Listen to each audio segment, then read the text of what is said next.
Before we start our next activity, let's recall the story we read, the story of the rainbow. Did you like the story? Why or why not? How did we understand the story? In the story of the rainbow, we described how the story was presented, how the events were arranged, and what message the story is trying to tell the readers. Next, we will work together to summarize the story using a simple story grammar. I will show you a diagram that will help us organize the parts of the story, the characters, setting, problem, events, and solution. Using this diagram, let us summarize the text, the story of the rainbow. The title of the story is The Story of the Rainbow. The author's name was not given on this old Indian tale. The author was not part of the story. Let us see what happened by looking at the sequential plot. The colors quarreled who was the best color. Green said, "I am the most important because I mean life and hope. I am the color of grass and trees. Without me, things would die." Blue said, "You only think about the ground. I am the sky and the sea. I bring peace and quiet. Water is life, and it comes from the blue sea." Yellow said, "I am the best because I bring laughter and warmth. The sun and the stars are yellow. I make everyone happy and smile. No fun without me." Orange said, "I am the color of health and strength. I have important vitamins in foods like carrots and oranges. When I'm in the sky at sunrise, I am the most beautiful." Purple said, "I am the color of kings and queens. I mean power and wisdom. People should listen to me and obey because I am important." Indigo said, "I am the color of quietness. People don't see me much, but I help people think and be calm. You need me for balance and for inner peace." Then the rain fell and said, "Silly colors. You are fighting to be number one. The Creator made all of you for a special reason. Every color is unique and needed. Join hands. I will put you in the sky as a rainbow so you remember to live together in peace." What is the lesson of the story? Every person is important, just like every color. We must appreciate one another because everyone has a special role to play. Do you know someone who resembles any of the characters? Think about your friends or family. Now that we remember the story, let's learn about simile, a figure of speech that helps us describe things in a creative way. A simile uses the words as or like to compare or describe two things, objects, events, or people. Here's an example. The clouds are like cotton in the sky. This means the clouds look soft and white, just like cotton. It's a simile because it uses the word like to compare clouds to cotton. So, the writer is helping us imagine that the clouds are fluffy and light, floating gently in the sky. For our exercise, complete this prompt.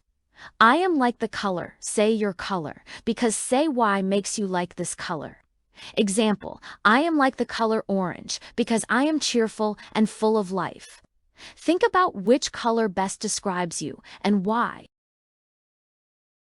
Before reading the story, The Magic Bahag by Chino Marlo Sayuno, look at this sentence. The beautiful bahag is as bright as the radiant rainbow. Now, answer these questions. What two objects were compared in the sentence? What description was given to the beautiful bahag?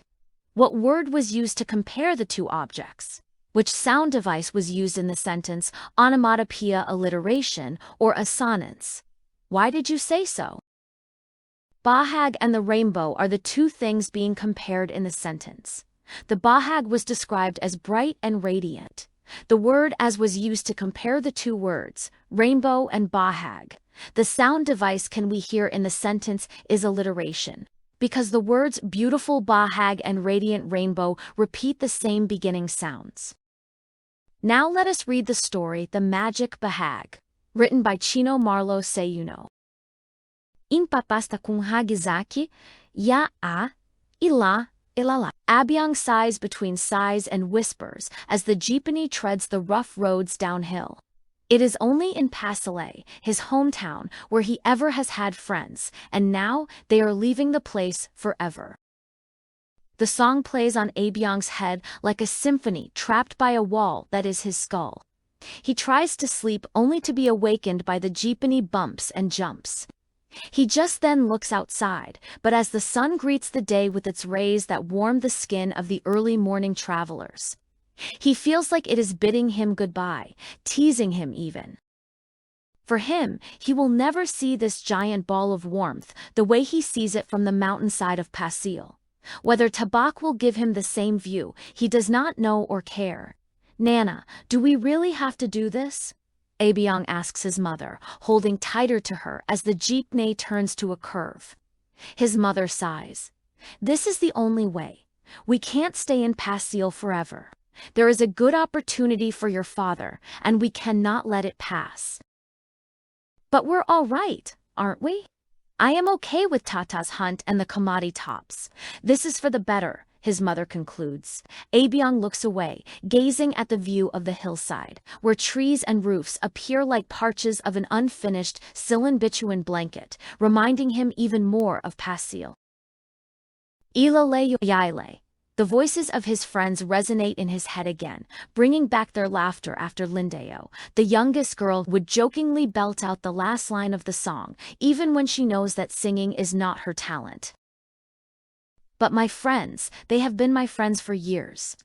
You will have more friends in Tabek, don't worry," his mother tells him as she ruffles his coconut husk-like hair. "The school there is big, you can have all the friends you want." His Nana's embrace always gives him comfort.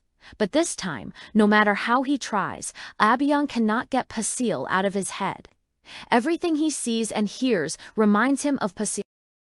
The huts clutching on the hillside remind him of the Binayan hut that they have for a school, which 20 pupils filled with laughter in chorus.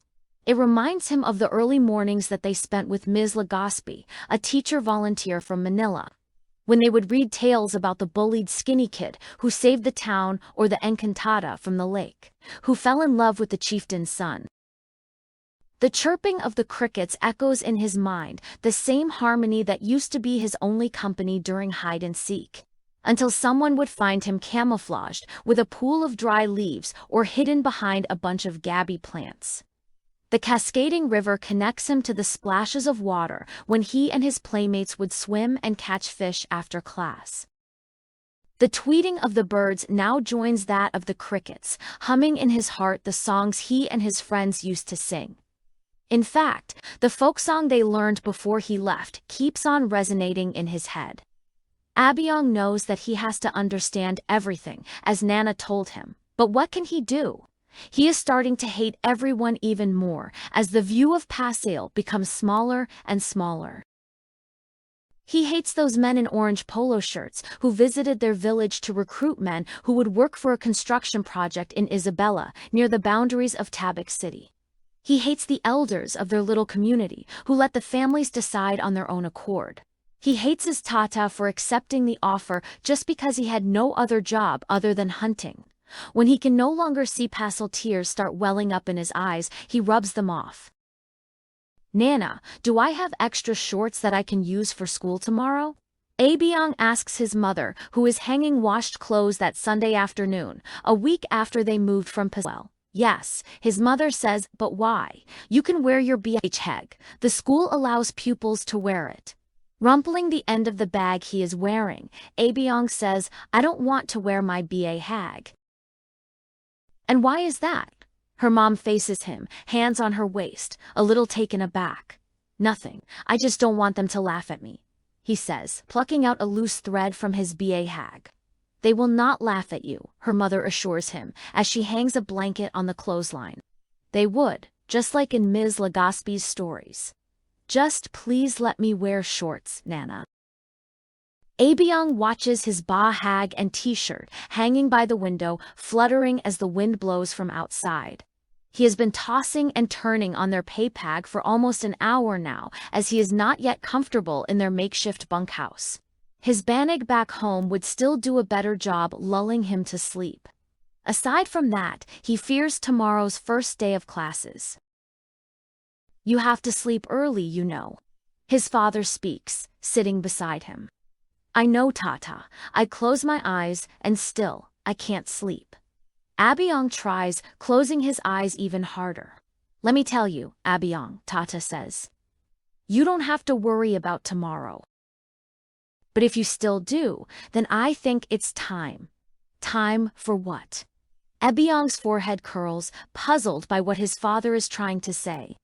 His father rummages under their bed, reaching for a small box with lizard symbol prints and a padlock. Is that a present? New shorts. His father shakes his head. This is a bahag. But mind you, this is not an ordinary one. This was worn by my father, and my father's father, and my father's father's father. It has been passed from one generation to the next. As Tata opens the lock, Abyong pouts. He does not want to wear bahag tomorrow, let alone wear an old one. He thinks that the already threadbare bahag would be stinking because it was kept inside the box for years, and Nana would have to wash it first. There is no way that he is going to wear it. Not tomorrow. Not ever. But the moment his father lifts the Kalinga bahag from the box, Abyong marvels at it, like it is a treasure from a huge chest, all moldy and damp, after being taken from the depths of the Encantadas lake. The bahag is like no other. The red cloth glistens before Abyong's eyes, and the patterns of black, white, and yellow play in that red stream. To him, the old bahag is magical. It was when I wore this bahag that I started becoming the best hunter in Paseo. I was a short boy, and I was clumsy, not even able to catch a chicken. His father shares, his eyes shining with excitement. But this bahag made me become strong and confident. There was a mysterious magic spell that I cannot explain whenever I wear this. The same happened to our forefathers when they owned this. Wow, Abyong exclaims, his eyes widening. And now, it is all yours. Tata says as Abyong reaches for the family treasure. Abyong's worry turns to thrill when he wakes up the next day. He takes a bath right away, and wearing his new bahag, he rushes to school. He feels an unexplainable energy flowing through his veins as he walks, chin up and hands swaying, even galloping by the sidewalk. This bahag is indeed magical, he tells himself. Good morning, my name is Micah. A little girl starts off the introduction portion in their first subject. Hello, my name is Carlo. I am Jessica. You can call me Maria. I am John. When it was Abyong's turn, he stood chin up and walked to the front, like he is not a new student. Hi, I am Ian. Abyong introduces himself using his new self-thought nickname, thinking it can help him fit in and be cool. During recess, Ian approaches a team of boys and girls laughing while eating their snacks. I want to be a hunter like Aleem, that epic hero, Carlo says, showing off his pint-sized biceps. Hi, I am Ian. Abyong introduces himself using his new self-thought nickname, thinking it can help him fit in and be cool. During recess, Ian approaches a team of boys and girls laughing while eating their snacks. I want to be a hunter like Aleem, that epic hero, Carlo says, showing off his pint-sized biceps. Well, I am the best hunter in Puzzle. He butts in, may I join you? If not for the bahag, he can never talk to a big team like this, but he does anyway. He does not feel shy at all. Hi, Ian. Maria says, you did well in math earlier and also in science. You recite and recite. Now, you're a hunter too. You must be the best kid in your hometown. Well, we do not have classes like this in Pasil. I only took a special test so that I can be in this grade. In Pasil, we have a study team and we sing and read. We even hunt sometimes, Ian answers, mimicking a hunter ready to shoot with his imaginary bow and arrow. Wow, that's fun. Can you tell us more about it?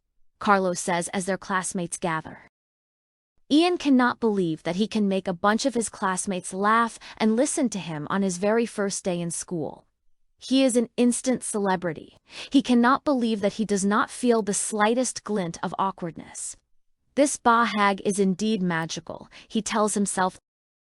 In the afternoon, during their PE class, the boys split into two teams to play basketball.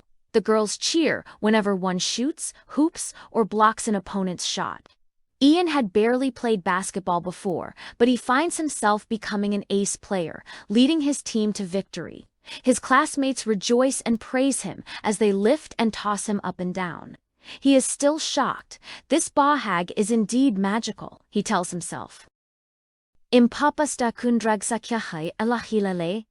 The kids sing in chorus as they walk home after class, with arms on the shoulders of one forming one horizontal line.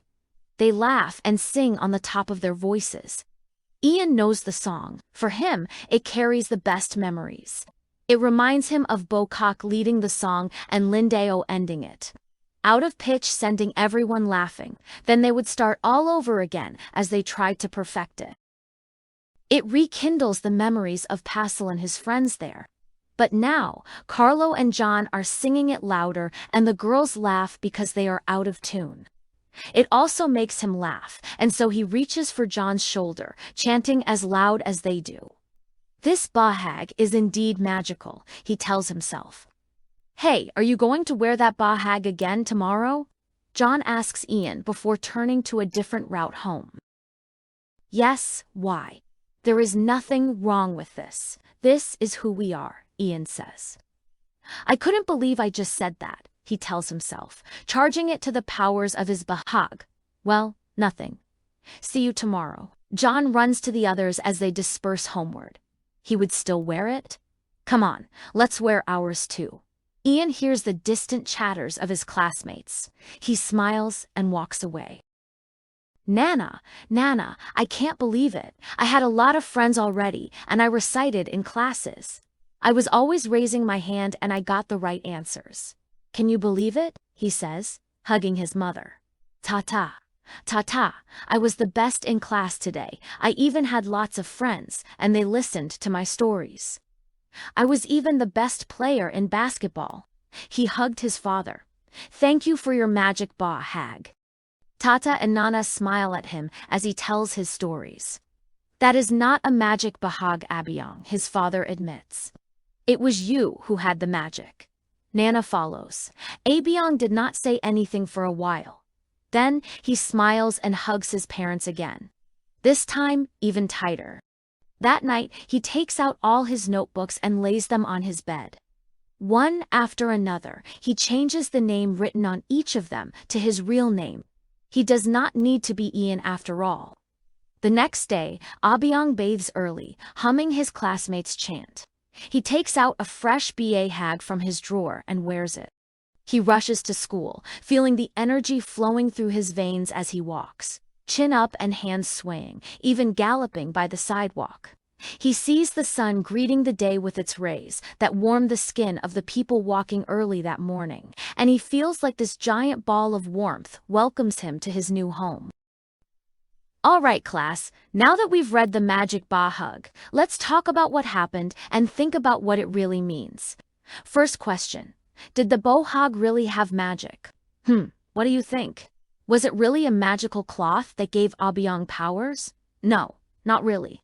The bahag didn't have real magic like in fairy tales. It didn't cast a spell or make something appear.